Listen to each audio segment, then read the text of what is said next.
Bonsoir à tous et à toutes. Je suis heureux de vous accueillir pour une fois à la Maison de Radio France. Pourquoi? Parce que nous n'avons pas pu nous réunir en présentiel. J'espère que la prochaine fois, nous le pourrons. En tout cas, notre soirée est importante. Elle se situe après Lourdes. À Lourdes, nos évêques ont pris des décisions vraiment importantes. La première, c'est de prendre leur responsabilité, au sens où, vous l'avez sûrement noté, ils ont accepté qu'il y avait une responsabilité qui était systémique. Ça ne veut pas dire que chaque évêque était coupable, mais c'est une responsabilité systémique, c'est-à-dire qu'un certain nombre de facteurs indépendants les uns des autres, néanmoins arrivent à un résultat, à un traitement qui a été chrétiennement et déjà humainement très malheureux de la crise des abus sexuels, comme vous le savez tous. Alors, en conséquence de Lourdes et de cette acceptation de la responsabilité, ils ont créé une instance qui est indépendante de reconnaissance et de réparation auprès des victimes. Ils l'ont confié à la fois aux évêques, à la fois à Madame de Vaucresson. Oh, je reviens dans une heure, moi. Et mais non, dans ma chambre. Et pour ce qui est des religieux, à Antoine. Et donc, je crois que c'est vraiment une chose importante ce soir. Nous avons déjà anticipé les rapports de la CAV, puisque nous avons eu au moins 5 soirées consacrées à ces thèmes connexes, qui étaient assez nombreux, à la fois sur pouvoir et sacralité, l'enseignement ordinaire de la sexualité dans l'Église catholique, la manière dont les tribunaux civils traitent des délits sexuels, etc. etc. Alors, nous allons continuer jusqu'à la prochaine fois en présentiel et nous traiterons du secret de la confession, qui fait partie aussi de ce dossier.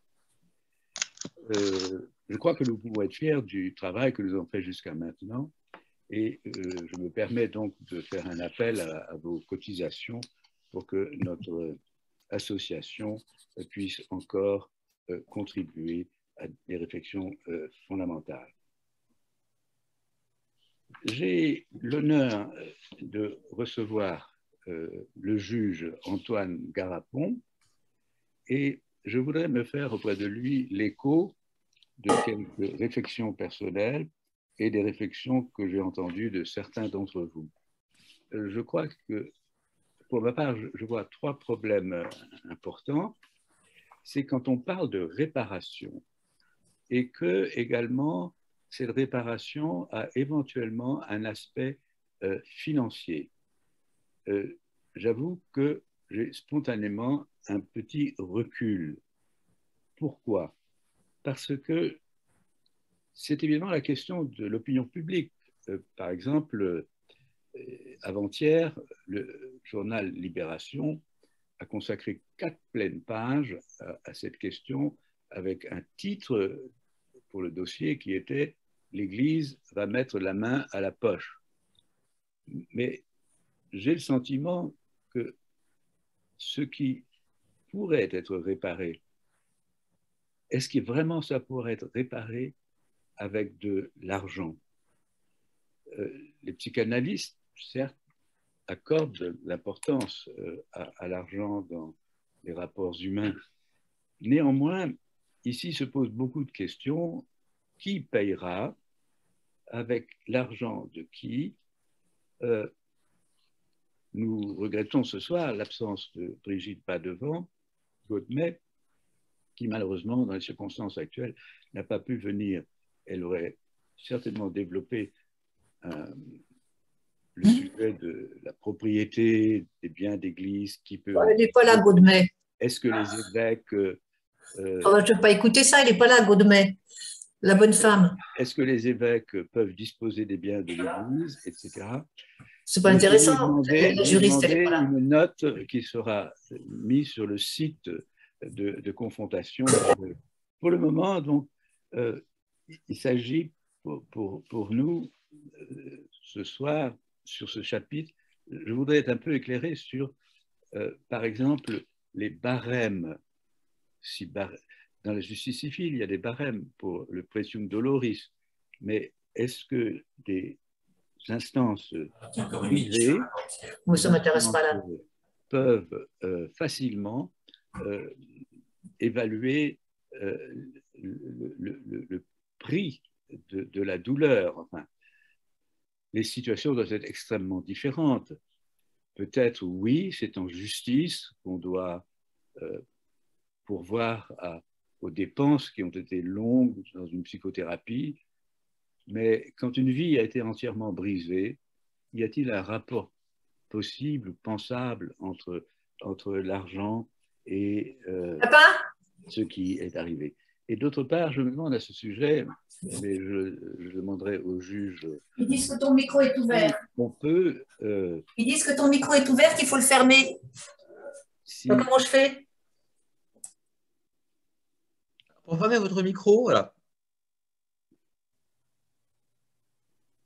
Je me demande donc s'il n'y a pas un problème à ce qu'une instance interne à l'Église évalue ce pretium doloris pour lequel elle n'a pas de compétences particulières et qui est du ressort de la justice civile.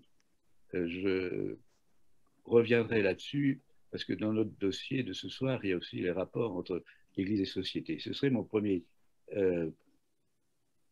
groupe de questions.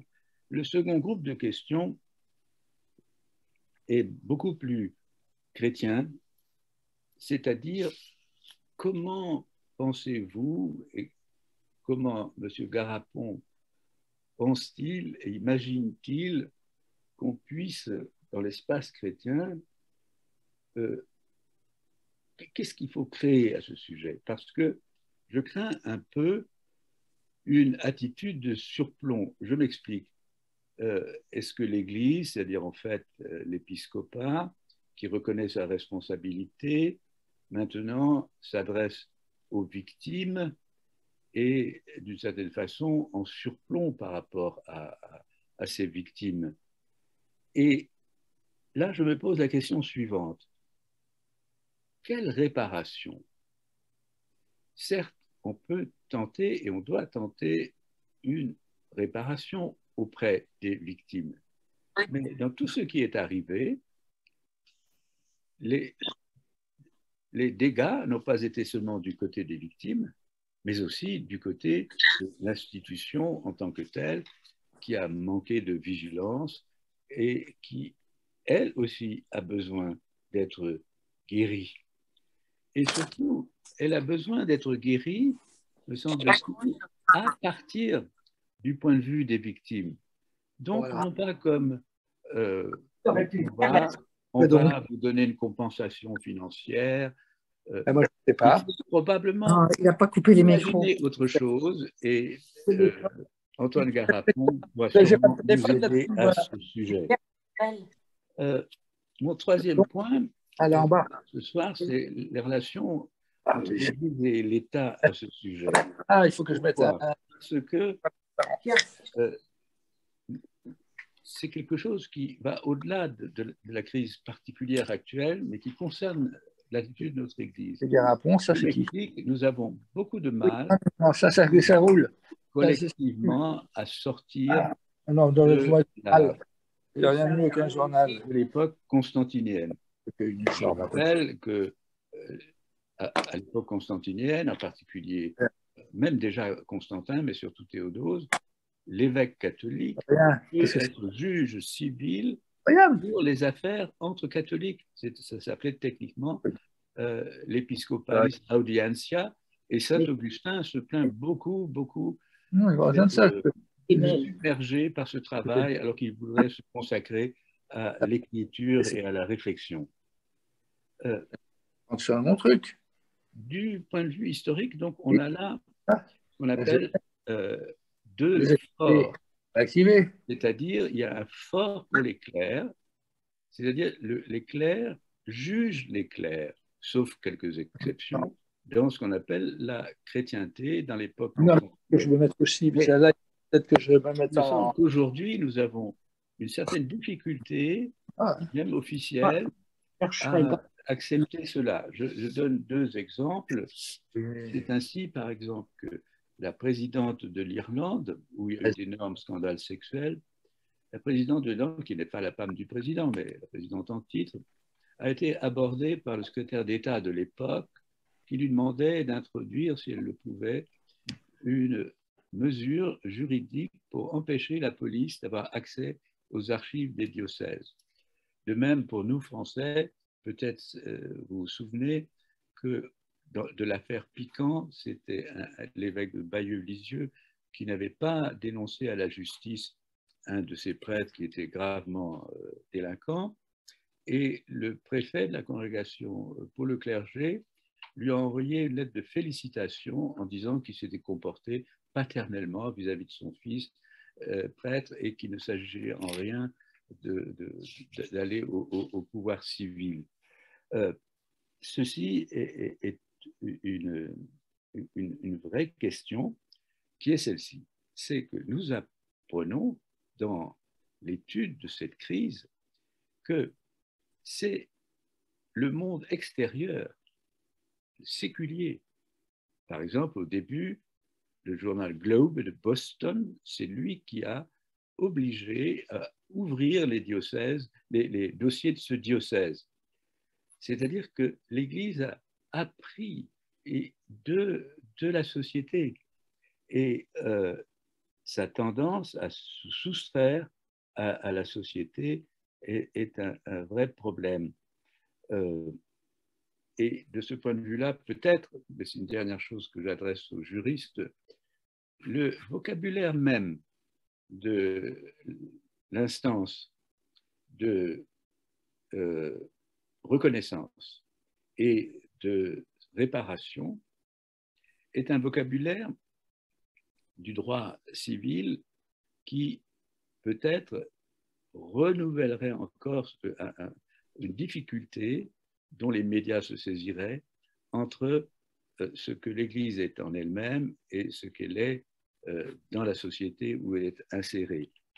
Pourquoi? Parce que concrètement, comme il n'y a pas de barème, encore une fois financier, s'il y a reconnaissance, ça veut dire reconnaissance des faits, c'est-à-dire des délits, et s'il y a volonté de réparation, y compris financière, c'est un vocabulaire qui parle aux juristes et donc les victimes pourraient aller devant les tribunaux. Voilà, très sommairement, trois cercles de problèmes que je suis heureux de confier à Antoine Garapon. Je ne vais pas présenter Antoine Garapon, son nom est universellement connu. Il a fait un doctorat en droit sur le rituel de la justice. Il a enseigné longuement à l'école de la magistrature près de Bordeaux. Il est un magistrat comment dit-on ça, cher ami, honoraire. Plus qu'honoraire, c'est-à-dire tout en étant honoraire, il est encore actif et il est l'auteur de 18 volumes, je ne dis pas articles, et sans doute, si vous n'avez pas lu ces livres, vous avez souvent lu probablement dans Esprit. Monsieur le juge, à vous la parole. Merci beaucoup, cher Hervé Legrand, de cette invitation et qui me fait réfléchir et qui m'oblige en quelque sorte à mettre au clair mes idées de ce que nous sommes en train de commencer. J'en dirai un mot tout à l'heure parce que tout de suite, j'ai été chargé par la COREF et donc par les religieuses et religieuses de France de créer une instance de justice réparatrice, pour reprendre le terme qui est choisi par la COREF et qui me convient tout à fait, donc qui vise cette idée de réparation. Et le sujet qui m'a été demandé de traiter ce soir, c'est de savoir dans quelle mesure la justice réparatrice, ou ce que on appelle la justice restaurative, et dans quelle mesure elle est applicable, elle est possible dans l'Église. Et donc, ça veut dire qu'il faut commencer, et j'essaierai de répondre aux questions que vous avez posées, très, très précises et très excellentes d'ailleurs, d'y répondre en chemin. Puis ensuite, bien sûr, on pourra en parler. Et donc, pour ça, je propose de raisonner en 3 temps parce que ça me semble, alors, si vous voulez, j'ai été magistrat, j'ai été juge des enfants pendant longtemps, j'ai enseignant, formateur de juges, et puis membre de la SIAZ où j'étais responsable du pôle victime, donc de monter l'audition des victimes, et avec Alice Casagrande, et on est parti de l'idée que les victimes ont, comme on dit aujourd'hui, un savoir expérientiel. C'est-à-dire qu'elles sont détentrices d'une connaissance unique, non seulement sur ce qu'elles ont vécu, bien sûr, mais aussi sur la réalité de ce qui a causé leur préjudice. Et donc, à ce titre-là, elles ont quelque chose à nous apprendre, à nous tous, et à apprendre, à commencer aux juges. Et à l'Église, j'en suis profondément convaincu. Et donc, il faut commencer par le il faut commencer par le début. Et le début, c'est quoi? C'est le crime. C'est un événement. On parle publiquement d'abus, mais en réalité, pour le juge que je suis, ce sont des faits qui sont pour la plupart pas toujours punissables de 20 ans de réclusion criminelle, donc ce sont des faits très graves. Nos cours d'assises sont occupés par des faits identiques, par des gens qui vont partir pour des très longues périodes en prison.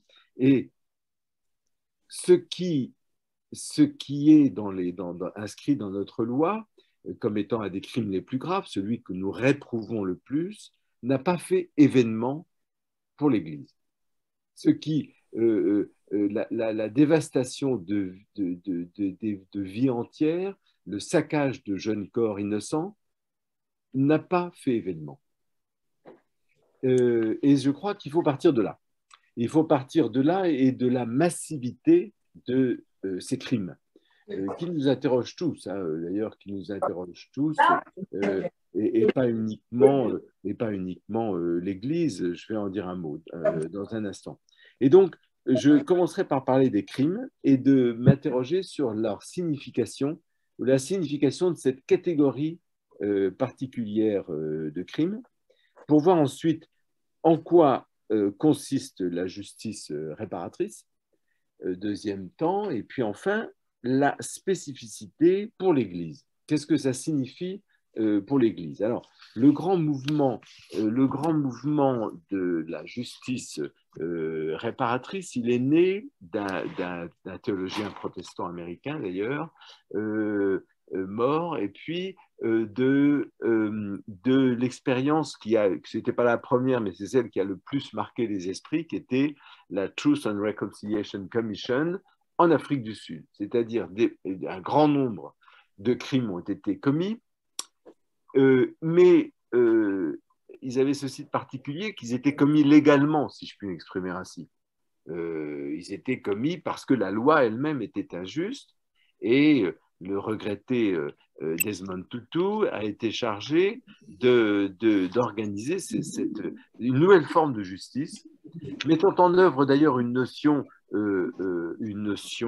typiquement de cette région culturelle, l'Ubuntu, l'humanité, et pour ces crimes, encore une fois, extrêmement nombreux. Alors, ce que je voudrais dire, c'est que ce qui s'est passé dans l'Église s'apparente par certains côtés, par certaines caractéristiques, à ces crimes de masse. Alors d'abord parce que je pense que ce sont des crimes massifs quand il s'agit de plusieurs centaines de milliers de victimes en 50 ans, pour des faits, encore une fois, qui la plupart d'entre eux sont des faits criminels. Il s'agit de crimes de masse et qui pourtant n'ont pas été poursuivis, ou très peu, par la justice pénale.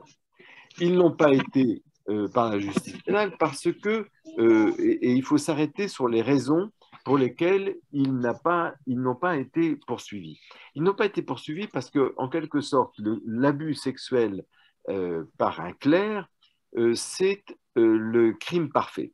C'est le crime parfait parce que l'enfant a autour de 10 ans, 10-11 ans, il ne comprend pas ce qui lui arrive, il ne peut pas décrire. J'ai encore eu une victime hier, il ne peut pas décrire. Sa sexualité est quelque chose qu'il ne connaît pas, et son agresseur a entre 45 et 50 ans.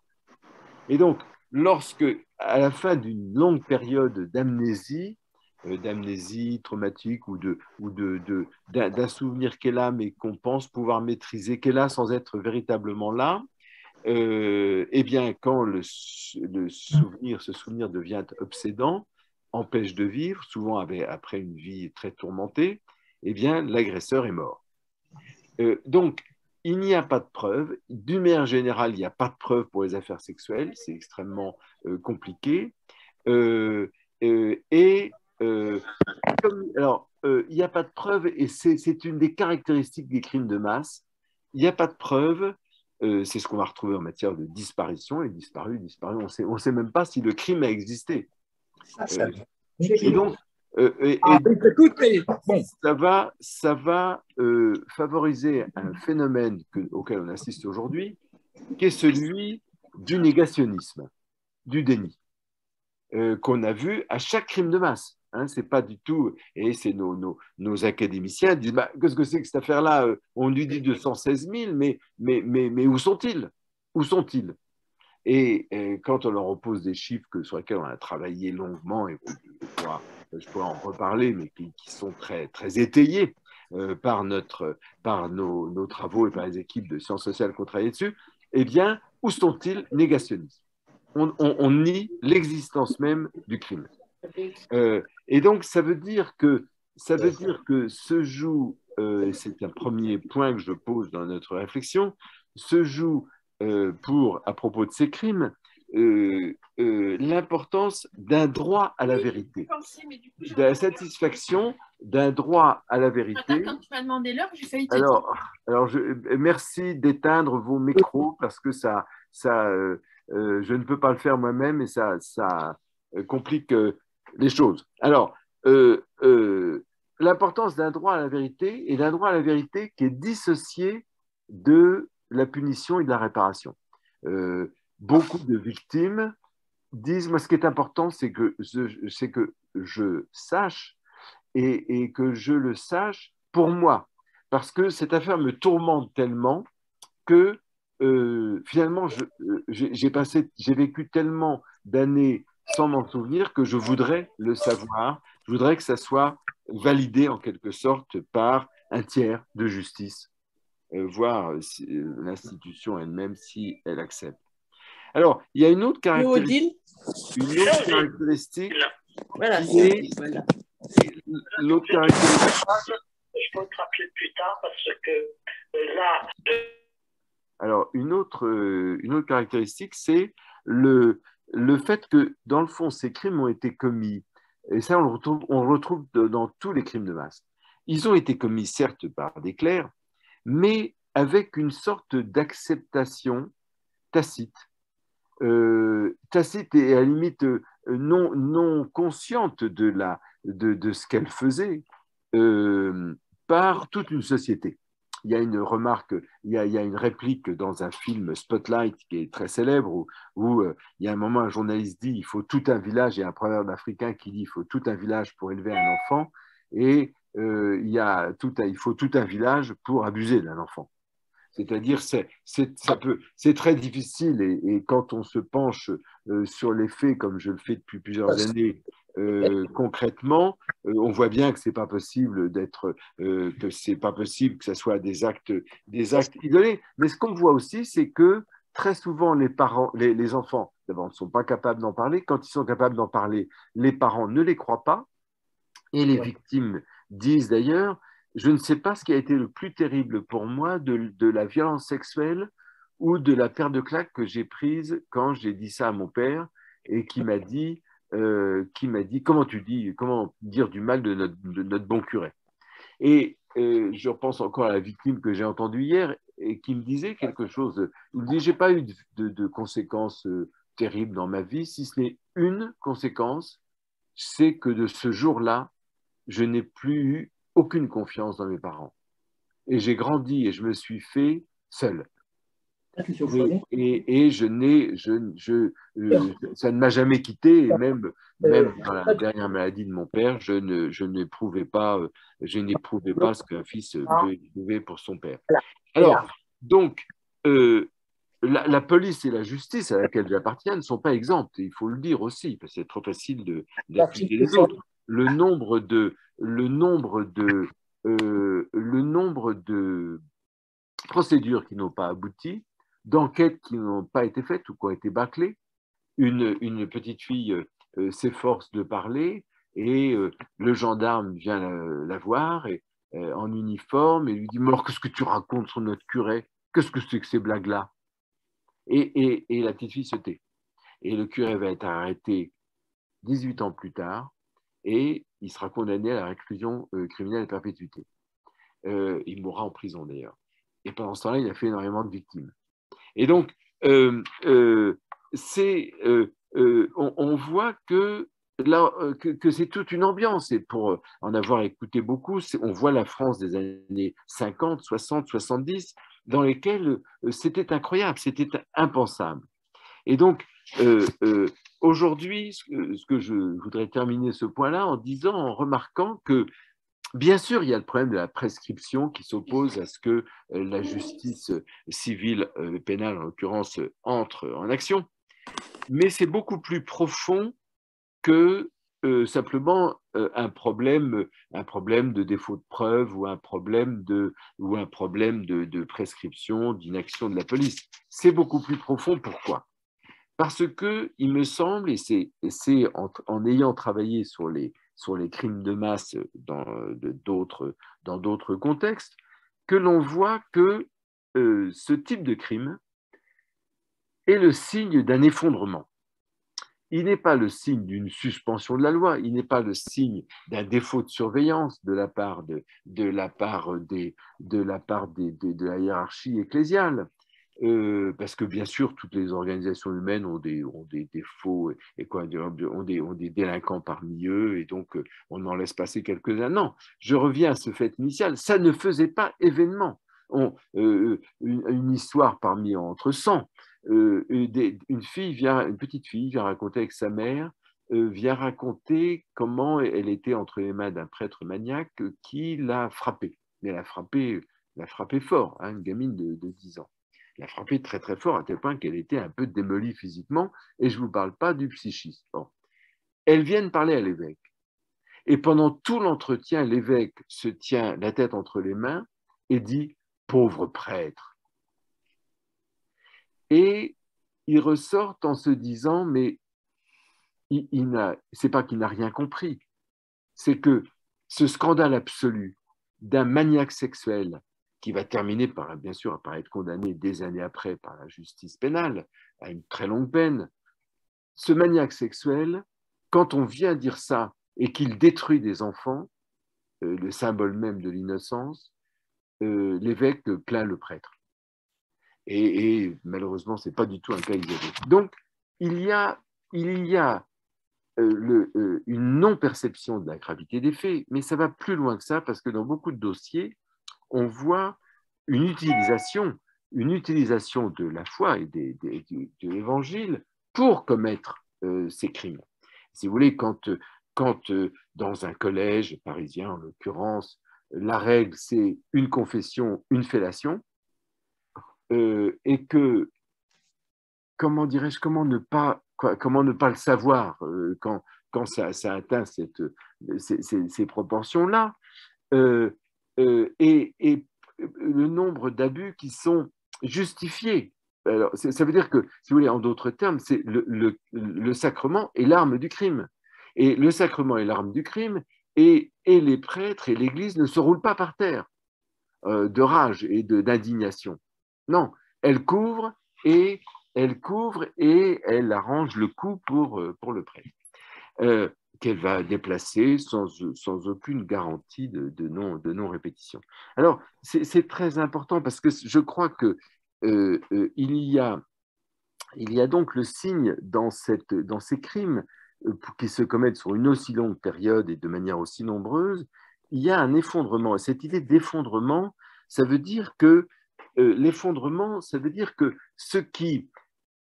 il y a une sorte, je pourrais dire, c'est l'image qui me vient à l'esprit, c'est une sorte d'inversion de poussée qu'on constate exactement dans le domaine politique, c'est-à-dire que le sacré est mis au service du crime et ça ne pose pas de problème. Et donc, quand il n'est pas un discours de justification, comme on le voit, l'amour d'amitié et un certain nombre de communautés qui sont fondées dans l'inceste même. Alors, donc, ça va provoquer chez les victimes, et ça, je pense que c'est une nouveauté pour un grand nombre d'entre nous, et pour les psychiatres parmi nous, cette nouveauté, c'est à quel point ce crime produit, alors les chiffres, c'est 40% des victimes ont des séquelles très graves, 20% des séquelles moins graves, et entre 30-35% des séquelles, très peu de séquelles. Très peu de séquelles, ça ne veut pas dire qu'elles n'ont pas oublié, mais peu de séquelles, ça ne les empêche pas de vivre. Mais près de la moitié sont, c'est l'expression qu'on employait, ces abus, ces violences sexuelles, ces crimes provoquent un empêchement d'être. C'est quoi l'empêchement d'être?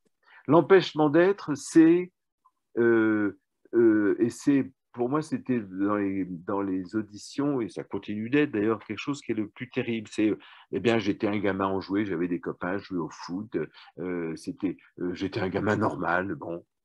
Et puis, il y a eu ce week-end maudit. Et quand je suis rentré, je ne comprenais plus rien en maths. J'avais tendance à m'isoler. J'ai arrêté de jouer au foot. Et j'ai été pris déjà par des symptômes de phobie, de phobie d'odeur, de masturbation compulsive, etc. Et j'ai raté mon premier mariage. J'ai raté mon deuxième mariage. Finalement, je suis bien que tout seul. J'ai jamais su aimer mes enfants, etc., etc. Et c'est donc le paradoxe, et je crois que l'Église, c'est pour ça que je me permets d'insister sur ces crimes, parce que si on ne part pas de là, on ne comprend rien. C'est-à-dire qu'une institution qui est là dont le centre de gravité, c'est l'amour, dont le message est un message d'espoir et de salut, obture définitivement une vie, empêche définitivement d'aimer et condamne au désespoir. Sans compter qu'il y a un certain nombre de suicides de ces enfants abusés. Et aujourd'hui, on sait mieux que des problèmes comme l'alcoolisme, les tentatives de suicide, bref, des préjudices extrêmement lourds, comme vous le voyez, extrêmement lourds et qui vont mettre 40 ans à pouvoir parler, à pouvoir parler, c'est-à-dire pouvoir dire ce qui s'est passé lorsqu'ils s'en souviennent. Alors, donc, vous voyez, cet effondrement, cette perversion du sacré, cet effondrement de la loi, qui est très comparable, qui a beaucoup de points comparables avec l'effondrement du politique, est quelque chose avec ce spectre du pouvoir criminel, qui est quelque chose qui hante beaucoup nos sociétés, je crois. C'est-à-dire le mal vient de ceux qui devaient nous en protéger. Et ça, c'est insupportable. C'est le père qui suit sa descendance, c'est le médecin qui inocule le poison, etc. Alors, donc, quelles sont les voies de la justice restaurative? La justice restaurative, c'est une justice qui trouve de plus en plus ses marques intellectuelles et elle repose sur l'idée que ce n'est plus la punition et les garanties de la personne qui va être punie autour desquelles doit tourner le procès pénal, mais le procès doit s'organiser autour de la victime, autour d'elle-même, ça veut dire qu'on va essayer de voir qu'est-ce que demande la victime, quels sont ses besoins. Alors, j'ai travaillé dans ma carrière de juge, et j'ai terminé d'ailleurs là-dessus en faisant une enquête sur la question des violences conjugales, du viol et des violences sexuelles en général, de MeToo. Bon. Et on constate quelque chose, c'est que il y a très peu de femmes portent plainte pour viol, c'est la même chose dans l'Église, moins de 10%. En général, c'est entre 6-7%. Et on le sait, ça s'est établi. Ça a été quelque chose sur lequel on s'est appuyé. Et quand elles portent plainte et que leur agresseur est condamné, elles n'ont pas le sentiment que justice a été faite. Elles ont le sentiment que la justice s'est fait plaisir sur leur dos. Qu'on a fait des grandes plaidoiries, qu'on a fait des dossiers criminels, qu'on a fait monter les statistiques, que les associations de femmes, parce qu'elles le disent aussi, que les associations féministes ont fait des grandes manifestations, mais que elles, ce qu'elles ont vécu, leurs attentes, on ne les a pas pris en considération. Et d'ailleurs, tout l'intérêt, c'est des études là-dessus, c'est de savoir comment est-ce qu'on va pouvoir, qu'est-ce que ça veut dire qu'une justice qui va être centrée sur les besoins de la victime et à quelle contradiction ça risque d'exposer la justice. Et par exemple, il y a beaucoup de victimes de viols, parce qu'on sait maintenant que les viols féminins sont des viols, à 8 fois sur 10, c'est des viols d'interconnaissance, c'est-à-dire des gens qui se connaissent, c'est des amis, des relations de travail, la famille parfois, etc. Et donc, ce qu'attendent les victimes, c'est de dire, moi je veux que la personne qui m'a agressé, je puisse la regarder dans les yeux et que ce soit elle qui baisse les yeux. Je veux qu'il y ait ce moment, et non pas une punition, pas forcément de procès d'assises, qu'on ait ce moment dans lequel je puisse, alors que je puisse certifier les faits, et c'est une manière de répondre d'ailleurs, la reconnaissance, très souvent, la reconnaissance des victimes passe par la reconnaissance des faits. C'est-à-dire passe par l'aveu, c'est-à-dire oui, c'est moi qui ai fait ça, oui, je le regrette, mais je reconnais. Alors, la justice restaurative va donc se penser et s'organiser, pas du tout comme la justice ordinaire, de manière beaucoup moins formaliste, à partir de ce que veut la victime. Et ce que veut la victime, ça ne veut pas dire que ça va être une justice qui va se plier à ce que souhaite cette victime. Elle va partir de ses besoins et puis voir après ce qu'elle peut faire en fonction de l'auteur. C'est une victime qui, alors, c'est une catégorie qui pour moi est très importante, c'est-à-dire que on peut dire que la justice ordinaire, la justice formelle, ce qu'elle fait depuis très longtemps, depuis les Grecs, c'est pensé comme ça d'ailleurs, c'est de convertir des questions essentielles concernant l'existence, l'être, en des questions de l'avoir, c'est-à-dire une quantification de la peine ou des dommages et intérêts. Et en fait, ça ne marche pas très bien. Ça ne marche pas très bien concernant nos affaires. Pourquoi?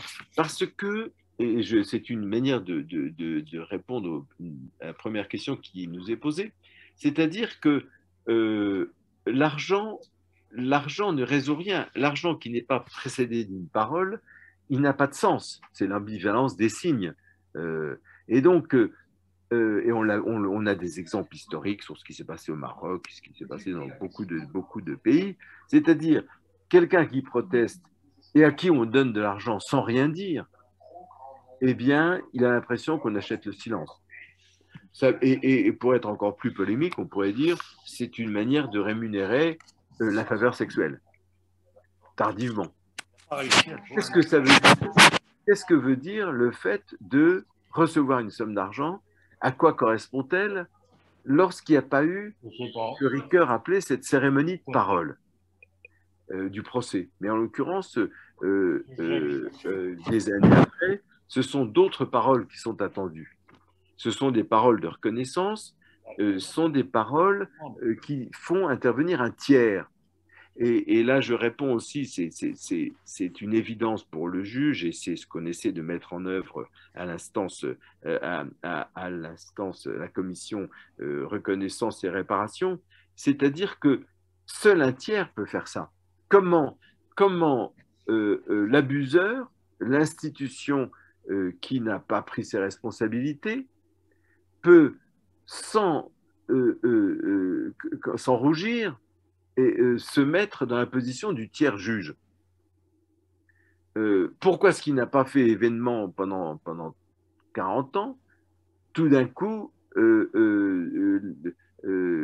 l'Église ou le tiers pourrait exercer un rôle réparateur sans commencer par reconnaître ses propres fautes. Alors, donc, une concentration, comme je le disais à l'instant, sur le moment plutôt que sur la durée, le moment de la confrontation avec son agresseur plutôt que la durée de la peine, moins manier les catégories juridiques qui sont parfois abscondes et qui ne parlent qu'aux juristes, qui ne parlent pas aux personnes. Donc voilà la difficulté de passer à une justice réparatrice. Et donc, je crois qu'il y a deux manières de concevoir la réparation, et je m'appuie d'ailleurs là-dessus. Je m'appuie sur ce que vous lisez comme moi tous les jours. Aujourd'hui, la réparation est un mot qui est substituable à celui de justice. Il faut tout réparer. Il faut réparer l'OMC, il faut réparer le climat, il faut réparer la planète, il faut réparer les corps, il faut réparer les âmes. Et donc, il y a dans ce terme de réparation une grande ambiguïté, d'ailleurs, qui est une ambiguïté, comme souvent la langue anglaise, que la langue anglaise traque. Parce que en anglais, to repair, ça ne s'applique qu'aux machines, qu'à des objets matériels. Repairing pour une personne, ça n'a pas beaucoup de sens. Et donc, il faut approfondir ce terme de réparation. Il faut l'approfondir, et l'hypothèse que je voudrais, comme ça, exposer rapidement devant vous, avant de conclure, c'est de dire, qu'est-ce que c'est que la réparation? On ne la comprend que par rapport à une totalité symbolique qui fait lien. Et d'ailleurs, entre parenthèses, c'est exactement ce qui s'est passé en Afrique du Sud. C'est-à-dire en Afrique du Sud, mais comme dans toutes les situations dans lesquelles j'ai travaillé, c'est-à-dire réparer, ça veut dire redéfinir un pacte civique, redéfinir la nation arc-en-ciel après l'apartheid. Ça veut dire faire des actes de langage qui vont se permettre une relance de l'aide. Et c'est-à-dire que je dirai un mot de l'Église tout à l'heure, mais ça veut dire que comment réparer l'irréparable? Les gens qu'on voit toute la journée sont des gens qui disent « ma vie a été foutue ». Encore une fois, j'ai toutes les descriptions que j'ai faites tout à l'heure. Et comment vous voulez réparer l'irréparable? Comment réparer une vie dévastée de mépris, de silence, d'exclusion, beaucoup de religieux, parce qu'on aurait tort de croire, c'est quelque chose que, c'est un petit détail, on aurait tort de croire que ça concerne l'Église et son extérieur, les abus sexuels. Ce que je constate, c'est que ça concerne énormément l'Église et l'Église. Et les religieuses et les religieux, et donc c'est un rapport intérieur à l'Église, interne à l'Église, beaucoup plus qu'externe. Et donc, la réflexion qu'on fait pour l'instant, c'est de se dire, mais comment est-ce qu'on va pouvoir réparer l'irréparable? Et je crois qu'il faut faire un petit détour par ce que je disais à propos de l'être et de l'avoir. Ces crimes ont provoqué un empêchement d'être. Et finalement, la réparation consiste à une relance de l'être. Une relance de l'être, ça veut dire quoi? Ça veut dire, si on définit l'être comme une capacité, une énergie, oui,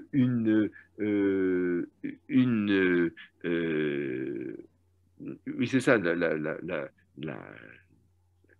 capacité de se projeter, de construire des relations, de reconstruire des relations, eh bien, il faut travailler là-dessus. Et c'est ce que nous faisons d'ailleurs, ce que nous faisons dans notre commission, en disant, mais comment est-ce qu'on va repenser, comment est-ce qu'on peut relancer et dire à quelqu'un qui a 70 ans, 72 ans, dire, ben, qu'est-ce qu'on pourrait faire? Bien sûr, on ne pourra pas réparer ce qui s'est passé, mais on peut vous aider à vous relancer dans un projet. Et les réponses sont très intéressantes, hein, de gens qui nous disent, ben, moi, j'ai plus beaucoup besoin d'argent, mais je me rends bien compte que j'ai jamais su aimer mes enfants, et ça me donnera l'occasion de leur donner quelque chose. Pour une fois, je pourrais leur donner quelque chose.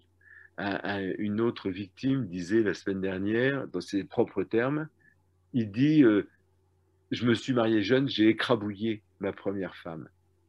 Et on est séparés depuis 35 ans, mais s'il y a quelque chose que j'ai envie de faire avant de quitter cette terre, c'est réparer sa vie à elle, c'est lui donner quelque chose pour ce que j'ai fait. Et je crois que c'est intéressant, ça veut dire que l'être, c'est retrouver une capacité de donner. Alors,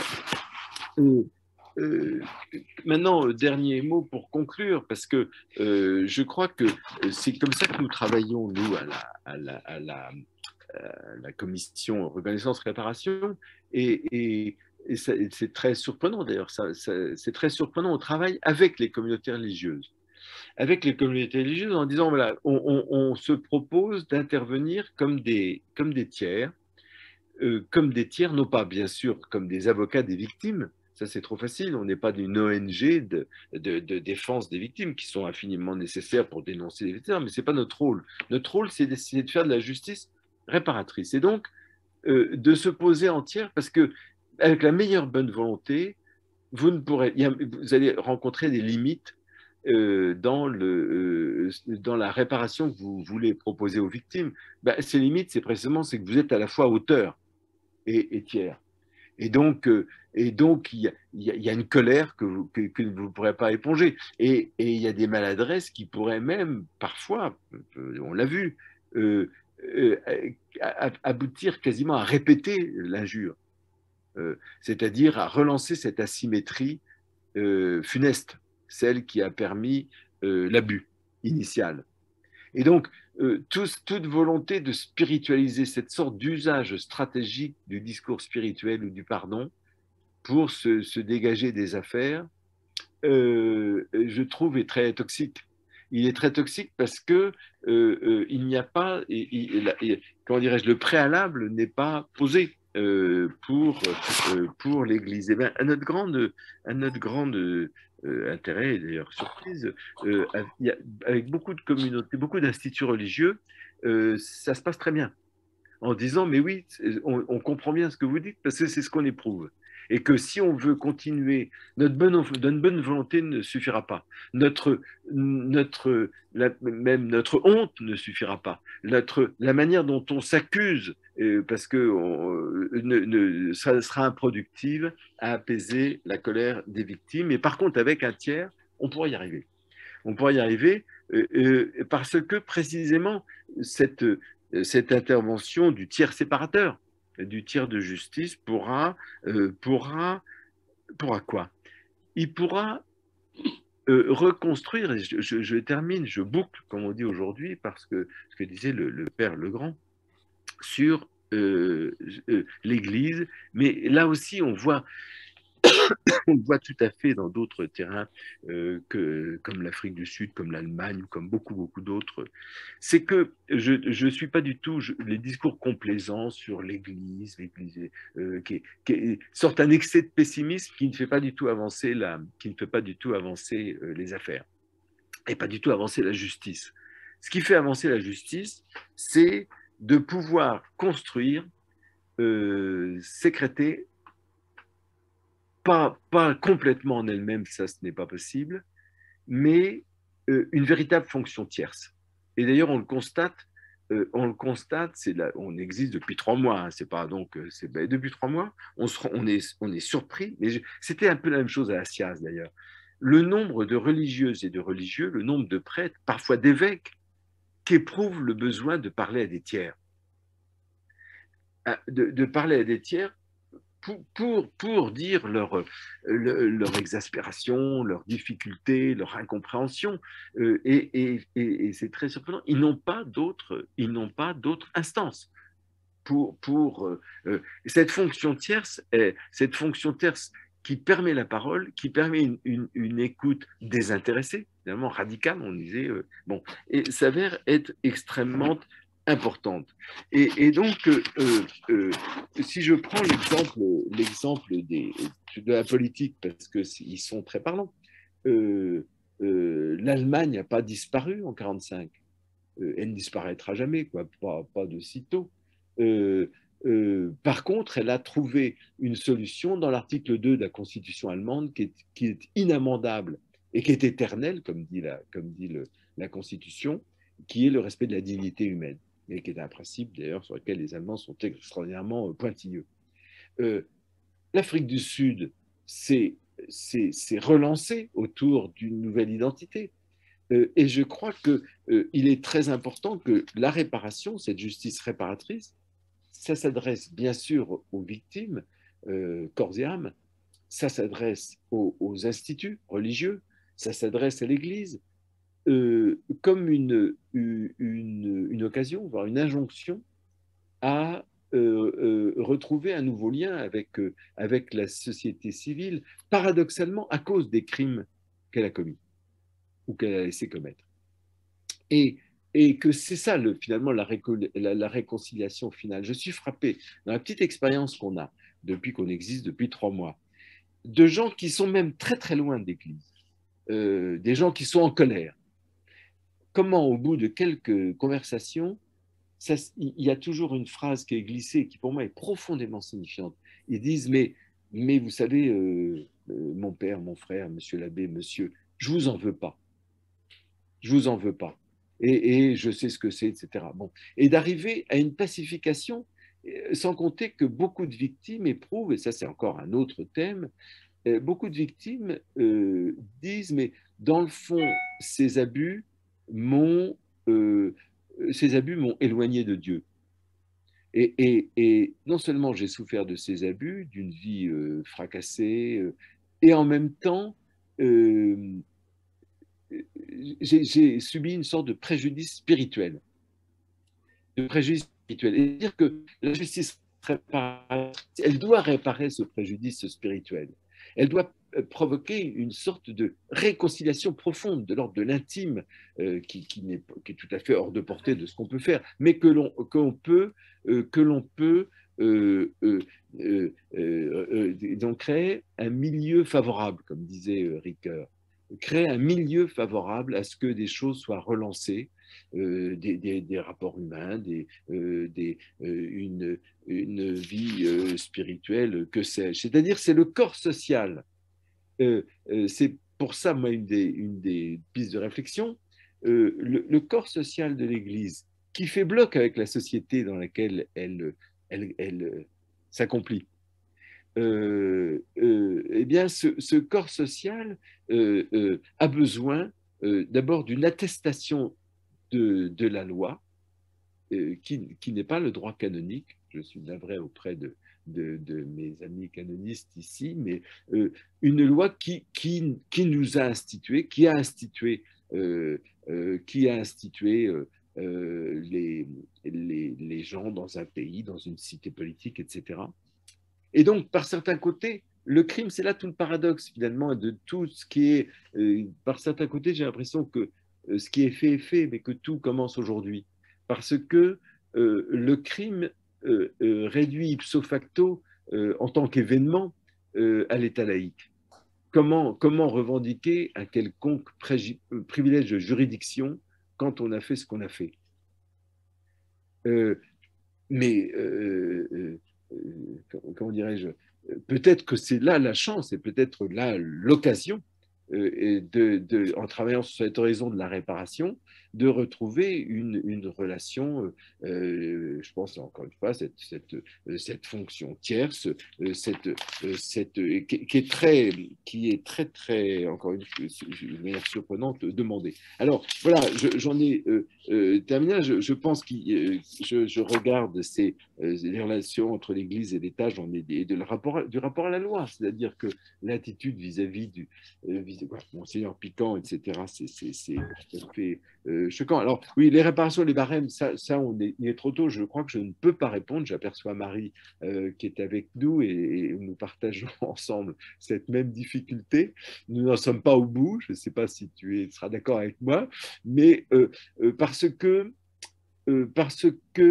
le propre de la justice réparatrice, c'est de s'ajuster aux personnes, de ne pas avoir de tarif, de ne pas avoir de barème.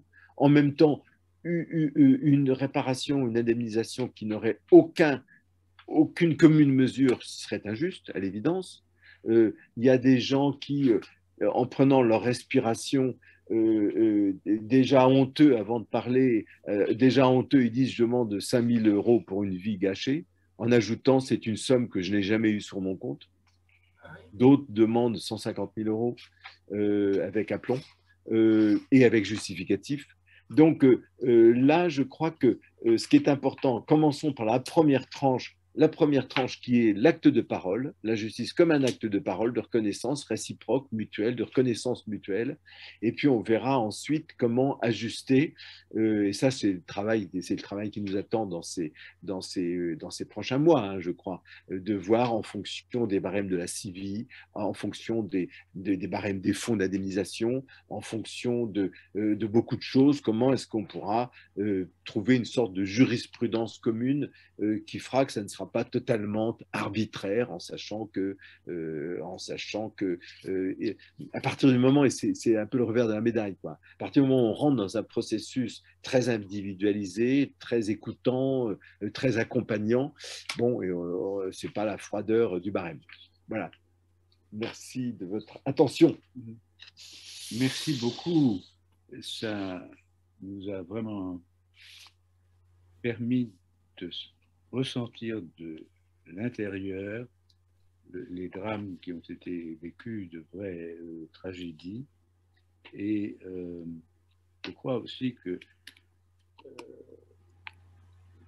l'apport de la philosophie dans votre propos est très important. Et pas des propos seulement théologiques ou peut-être pas votre propre, mais le mien. Mais il y a une question, ou plutôt un exemple que je voudrais prendre, et ce qui est totalement idéal. Dans mon questionnement, je disais que lorsqu'il s'agit de réparation, la réparation est celle des victimes, mais elle est aussi celle de l'institution. Et dans cette ligne-là, je me pose la question suivante. Alors, ce n'est pas possible pour toutes les victimes, mais est-ce qu'il est possible quelquefois, pour certaines victimes, en particulier dans les communautés religieuses, que la présence du tiers aide les victimes et la communauté qui a été atteinte, responsable, pas, peu importe, qui a été atteinte. Je prends un exemple très concret. Devant toute la communauté, en présence des victimes, celles-ci prenant la parole, les tiers étant présents, se demander, dans un travail qui peut prendre des heures, et se demander, mais où est-ce que dans notre vie commune, nous avons manqué? Pourquoi y a-t-il eu cet effondrement Par quelle médiation cet effondrement s'est-il produit? En donnant des exemples simples, me semble-t-il, c'est-à-dire un certain type de spiritualité qui est totalement évanescent ou spiritualiste. Autre exemple, un exercice de l'autorité qui est déshumanisant. Par exemple, dans telle communauté religieuse, quand on y entre, on ne retourne pas dans sa famille avant 4 ans. Ou encore, dans la communauté, la supérieure ou le supérieur lit le courrier à l'arrivée et au départ. Alors, c'est des choses qui appartiennent à l'espace systémique. Ça ne conduit jamais directement à des abus sexuels, bien entendu. Mais c'est un contexte, et est-ce qu'on peut quelquefois, peut-être, avec les tiers, avec des victimes et la communauté entière, puisqu'il s'agit de religieux et de religieuses, mettre ça sur la table, les inviter à continuer à travailler là-dessus? C'est une première question que j'ai. Alors, mais c'est une très bonne question parce que c'est ce que nous commençons à faire, c'est dans les contacts avec la première communauté religieuse.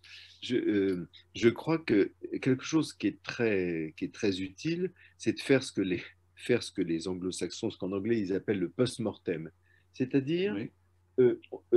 Et une communauté a dit, on a eu une affaire, elle a été arrêtée de chez nous, apparemment.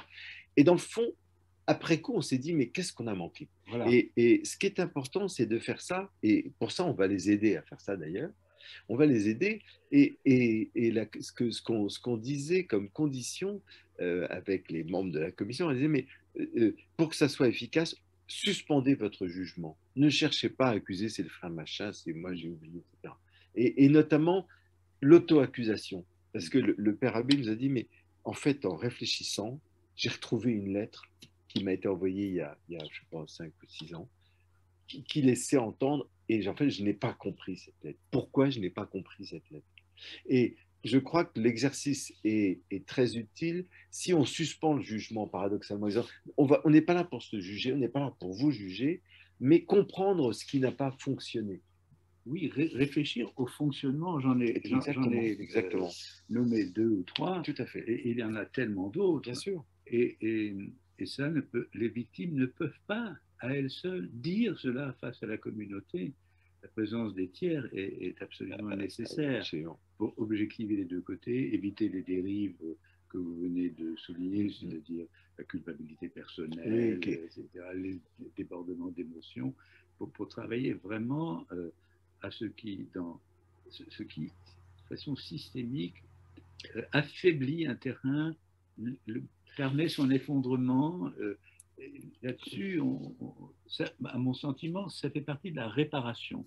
Parce que si on ne répare que les personnes victimes, enfin, on ne les répare pas, bien sûr. Vous me comprenez. Bien sûr. Mais il faut réparer en même temps la communauté. Je crois que, alors ça, j'approuve. C'est idéaliste. Pas du tout idéaliste, et on commence à le pratiquer. On commence à le pratiquer à condition d'adopter, d'atteindre une position bienveillante. Voilà. C'est-à-dire que je crois que la justice est au-delà de l'émotion. Et elle est malheureusement, ces dernières années, trop souvent confondue avec l'émotion, avec la punition, mais c'est ça le droit, l'établissement des faits sans pathos, et pour le meilleur de tous, et associer une victime. Alors là, pour être encore plus idéaliste, les victimes demandent à être associées à ce travail en disant, mais nous, on ne vous en veut pas, dans le fond, c'est passé. Et ce qui est important, c'est que notre vie tourmentée, gâchée, serve à quelque chose. Voilà. Et si on pouvait vous aider à faire ce travail en toute sérénité, pour nous, ça serait un accomplissement. Et je crois que c'est tout à fait possible. Et le rôle du tiers, et c'est pour ça que nous, c'est très important pour nous, c'est-à-dire on est le tiers pour tous, pour les victimes, pour les communautés et pour l'Église. On n'est pas dans un travail de justicier ou d'avocat. Vous m'avez donné une idée très claire et extrêmement séduisante, n'est pas le mot, mais je crois une vision claire et peut-être qui peut mise en route, au moins dans un certain nombre de circonstances.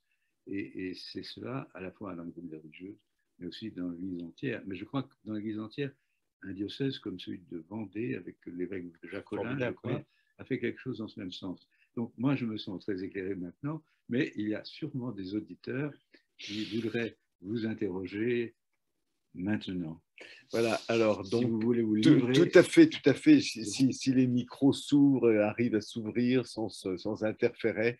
Donc, je vois qu'il y a beaucoup de choses dans la boîte de discussion. Alors, qui souhaite prendre la parole? C'est énormément de personnes. Oui, 78. Alors, voilà, donc... merci de couper, là on est dans les problèmes de micro pour l'instant.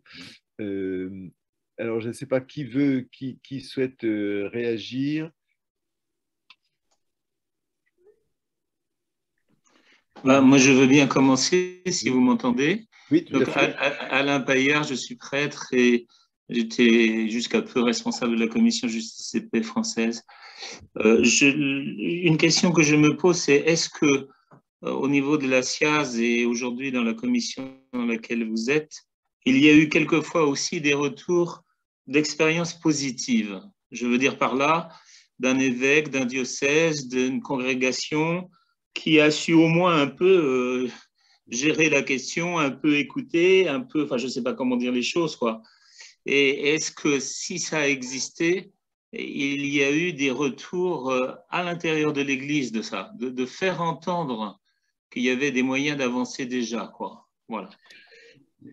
Il y a cet exemple de l'évêque Jacques Collin oui, tout à fait, en Vendée, sur lequel Antoine peut dire beaucoup de choses que moi, mais qui a, je veux dire, suscité l'intérêt des autres évêques. Sont-ils nombreux à vouloir pouvoir faire la même chose? Je crois que chaque situation est singulière. Mais Antoine... Oui, alors il y a beaucoup d'expériences positives, mais la difficulté, c'est comment analyser le positif, comment le conserver et comment le transmettre. Et je crois que c'est là où on a peut-être un rôle à jouer. Je prends un exemple dans un monastère, une affaire ancienne, et le père abbé prend la bonne décision. Il prend la bonne décision. Mais il ne revoit pas la victime. Et dans le fond, son interrogation, c'est de dire, mais est-ce que j'ai pris la bonne décision? Qu'en pense la victime? Et la victime nous avait dit qu'elle avait été tout à fait satisfaite, qu'elle estimait que cette affaire était close sur le chapitre spirituel et de l'Église, que maintenant on était dans un autre projet. Alors, et donc, oui, bien sûr qu'il y a des expériences très positives. La difficulté, c'est comment faire institution. Il y a des gestes très positifs. Comment faire institution à partir de ces gestes? Alors, et par exemple, j'ai analysé avec le collectif 85 l'attitude de Monseigneur Jacques Collin. Et qu'est-ce qu'ils en disaient? Qu'est-ce qu'ils m'en disaient?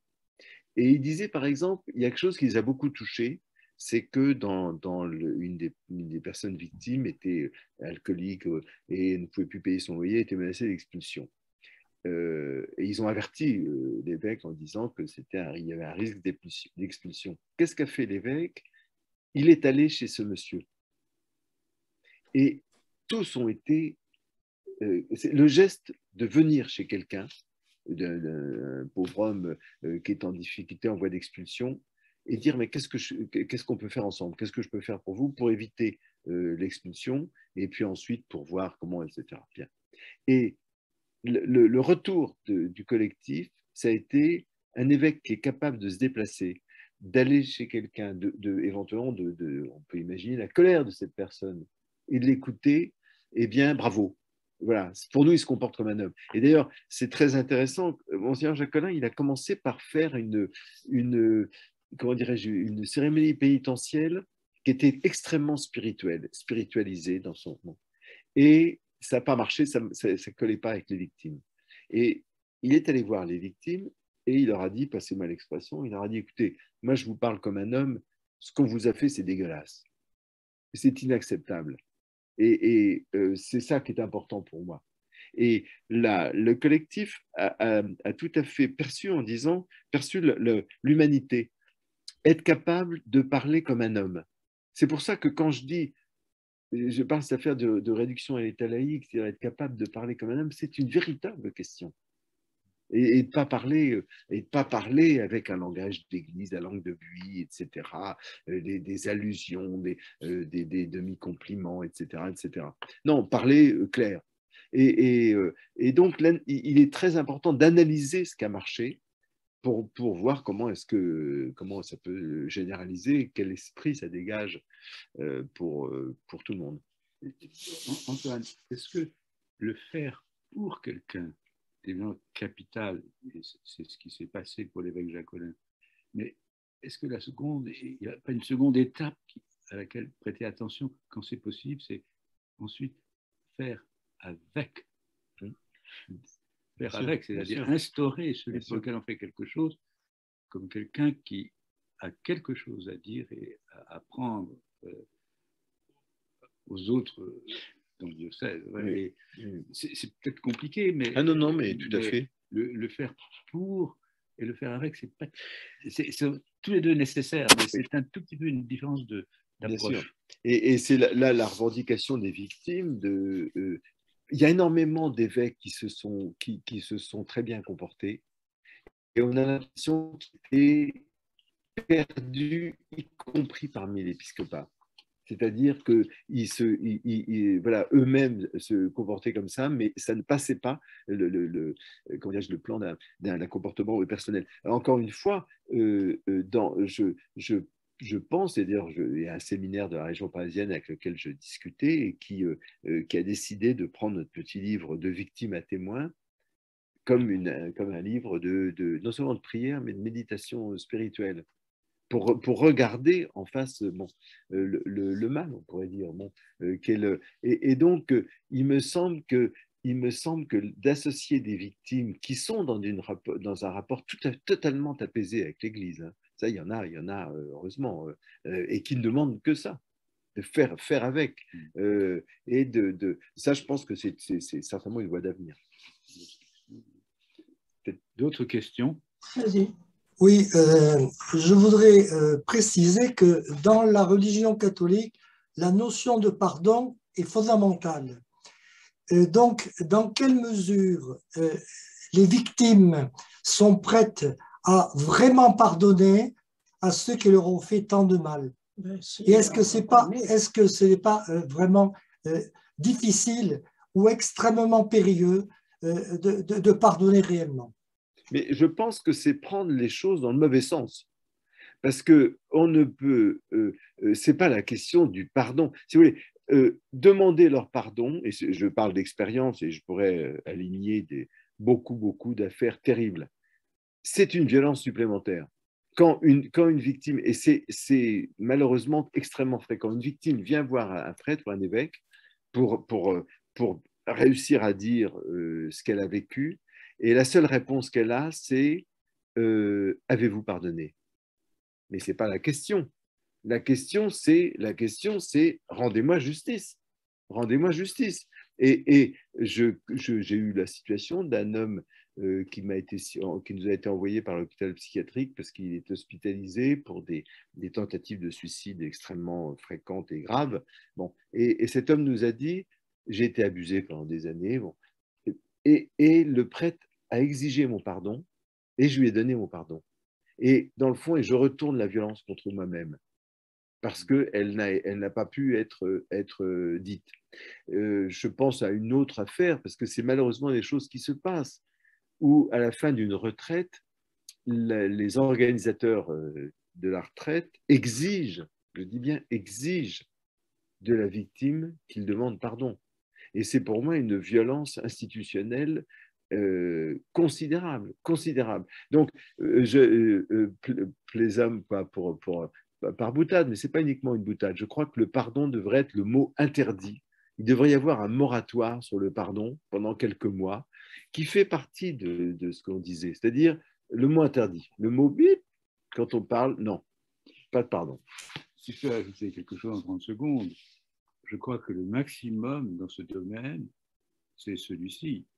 Quand on prie, de dire à Dieu, je ne peux pas pardonner. Et peut-être Dieu pourrait-il pardonner, mais certainement pas demander à la victime de pardonner. Donc, il y a une sorte d'autonomie du fait, si vous voulez, qui doit être regardée en face, qui doit être analysée, qui doit être racontée, validée, avant de penser à autre chose. Après, il faut que justice passe. Et puis, une fois que justice est passée, pourquoi pas, ça, c'est un autre registre, hein, le registre du pardon. Mais en tout cas, c'est pas... Et contrairement à l'idée qui a été répandue, ce n'était pas le cas en Afrique du Sud. L'association de la justice et du pardon, ils ne font pas bon ménage. Encore ? Vous avez la parole.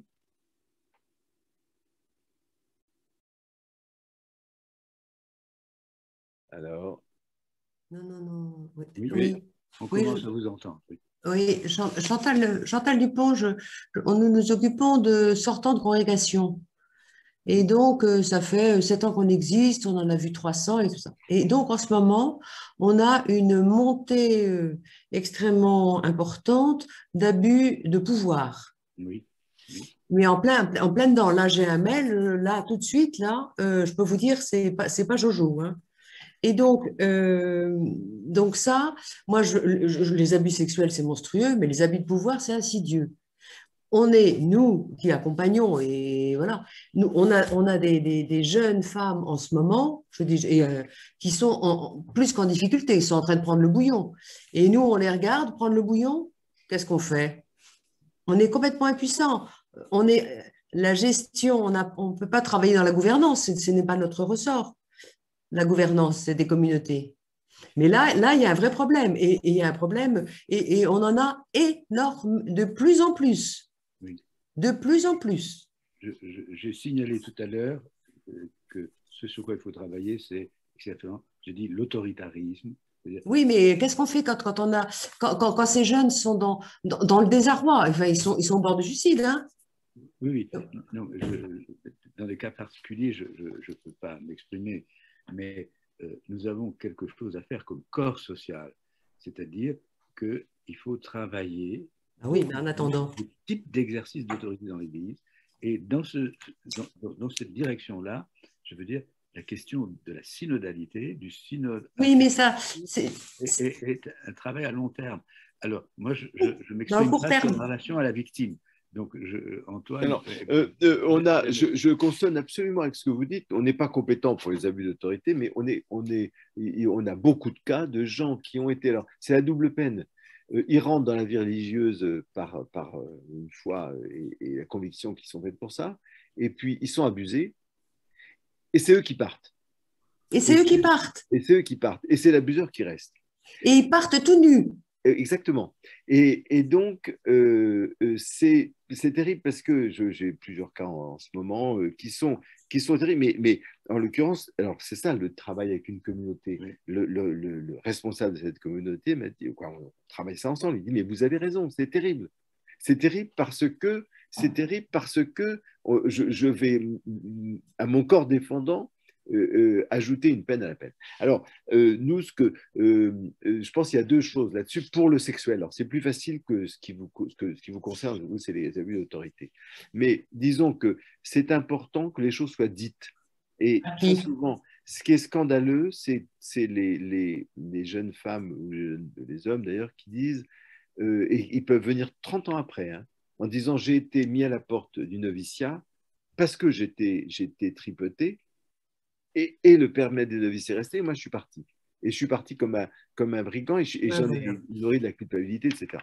Et donc, alors, on peut, et on va faire ça d'ailleurs dans ce cas-là, de réunir tout le monde et de rendre justice à cette personne qui dit, j'étais peut-être pas fait pour la vie religieuse, c'est pas le problème. Le problème, c'est que ce n'est pas normal que ce soit moi qui parle. Je voudrais ajouter une toute petite chose. Oui, mais... C'est que les problèmes d'abus sexuels... Non, c'est pas sexuel. Non, mais je viens à l'autorité. Sont toujours dans une situation asymétrique, non symétrique. Ah oui.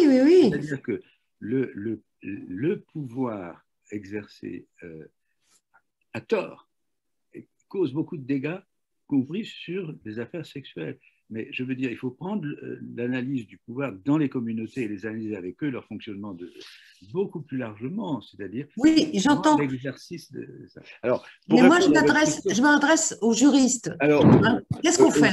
Alors, qu'est-ce qu'on fait? Alors, c'est très compliqué au point de vue juridique parce que c'est tout le problème de la jurisprudence de la Cour de Paris sur la requalification juridique de la vie monastique, en contrat de travail, en garantie de protection sociale, etc.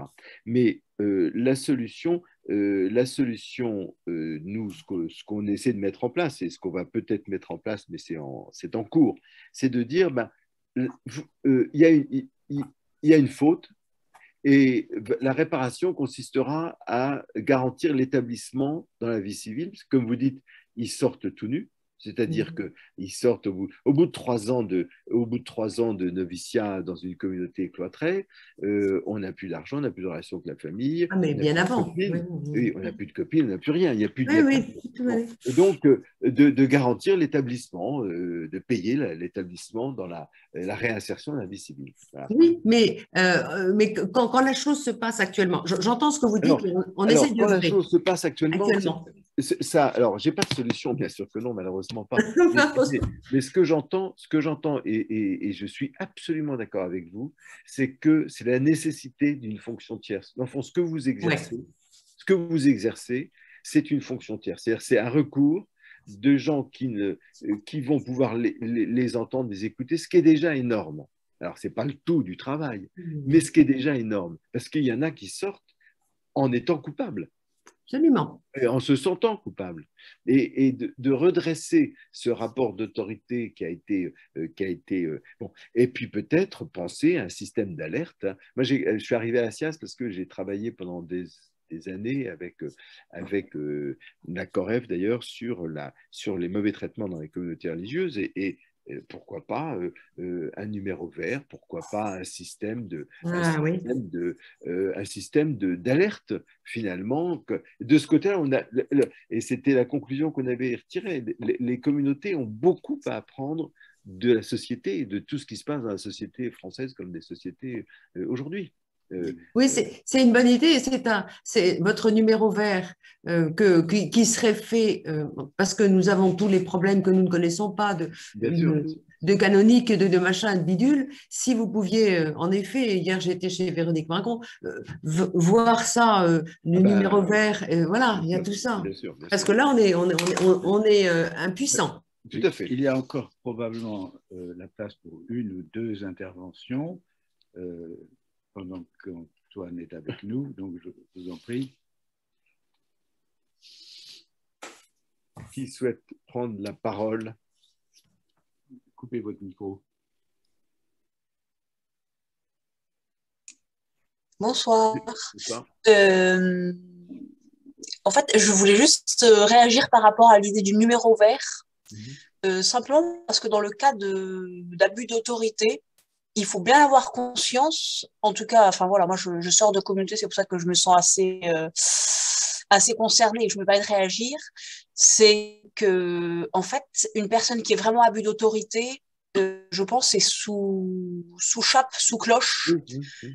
En général, le régime est tellement bien monté que, en fait, c'est elle, la plus grande pécheresse du monde et la coupable, et je pense qu'en fait, à part un tempérament qui ne serait pas le mien, hein, concrètement, de faire la démarche, déjà de parler à l'instance qui, en général, soit un père abbé immédiat pour le jargon, pour ceux qui connaissent quelque chose, déjà d'écrire, comme on le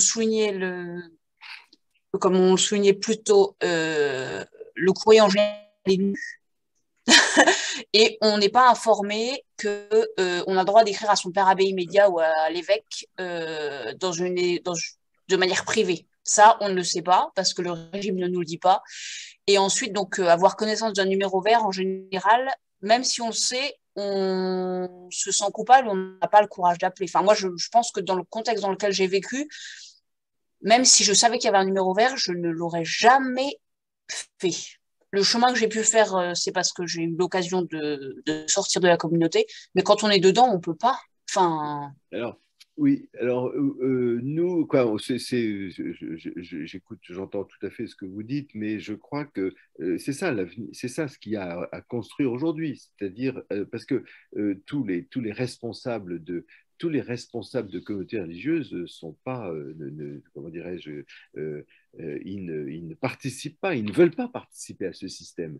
Et donc, comment mettre en place à l'intérieur, ce qui est le fonctionnement de toute société, une circulation de l'information, une remontée de l'information. Et je vais, vous voyez, en matière sexuelle, c'est vrai, mais je pense que c'est vrai aussi en matière d'autorité. Beaucoup de supérieurs majeurs tout simplement n'imaginaient pas ce qui se passait dans leur communauté. Ils ne l'imaginaient pas. Et quand on leur dit, et c'est pour ça qu'il faut regarder les faits, mais ils tombent de l'armoire. Ils tombent de l'armoire en disant mais comment c'est possible, mais le père machin, mais bon. Et donc tout ce travail, ça va prendre beaucoup de temps bien sûr, mais je crois que ça peut être une des conséquences heureuses de tout ce qui se passe aujourd'hui, de rendre un certain nombre de choses imaginables par les supérieurs majeurs et par les autres visiteurs, etc. Et donc, à partir du moment où c'est imaginable, on peut se poser des questions et plus volontiers ceux qui s'en plaignent. À propos du mot visiteur, il faut savoir aussi que l'évêque d'un diocèse a le devoir de visiter par lui-même, ou au moins par quelqu'un de confiance, tous les établissements religieux de son diocèse. Et est-ce que c'est fait, ou est-ce qu'il faut le mettre en œuvre un peu plus énergiquement, et que ces visites soient beaucoup moins formelles? Alors, dans la justice, Marie, c'est bien ça, mais dans la justice, on a compris quelque chose ces dernières années, c'est qu'il ne suffit pas de mettre des fonctions de contrôle, il faut que les gens qui les exercent aient envie de contrôler. La question de l'envie de contrôle est une question tout aussi importante que de mettre en place formellement quelque chose. Et par exemple, on a beaucoup de choses à apprendre du côté de ce qui se passe dans l'entreprise, hein, par exemple. C'est-à-dire que dans l'entreprise, il y a des enquêtes internes, il y a des systèmes d'alerte directement au COMEX. Bon, il y a beaucoup de choses. Quand une grande entreprise, je parle d'un cas que je connais, hein, qui a 40, dont l'essentiel de son activité est hors de France, qui reçoit des lettres anonymes se plaignant de tas de choses d'ailleurs, hein, de nature sexuelle ou de nature, de tas de choses, de fraude, de corruption, etc. Eh bien, comment il se dote et comment ces dernières années il s'est doté d'un système interne pour vérifier la véracité de ce qui lui est adressé, parce que c'est son intérêt. Encore une fois, il n'y a pas que des ennemis du peuple dans les communautés religieuses, et c'est même l'essentiel des gens, mais ils ne savent pas comment améliorer le système.